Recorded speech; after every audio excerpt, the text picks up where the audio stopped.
जिवंत देव, जो पवित्र प्रभू येशू ख्रिस्त याच्या नावाला धन्यवाद देऊ. कोरिन्थीस पहिले पत्र्याचा 13वा अध्याय आणि 10व्या वचनापासून मी आपल्यासाठी वाचतो. पण जे पूर्णते येईल तेव्हा अपूर्णता नष्ट होईल. मी मूल होतो तेव्हा मुलासारखा बोलत असे, मुलासारखी माझी बुद्धी असे, मुलासारखे माझे विचार असत. आता प्रौढ झाल्यावर मी पोरपणाच्या गोष्टी सोडून दिल्या आहेत. कारण हल्ली आपल्याला आरशात अस्पष्ट असे दिसते, परंतु नंतर आपण साक्षात पाहू. आता मला कळते ते अपूर्ण आहे, पण नंतर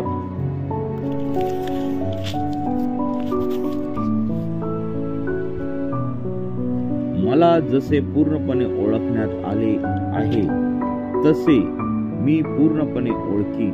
सारांश, विश्वास, आशा, प्रीती ही तिन्ही टिकणारी आहेत, परंतु त्यात प्रीती श्रेष्ठ आहे. वाचलेले वचन दे बापा आशीर्वादित करो.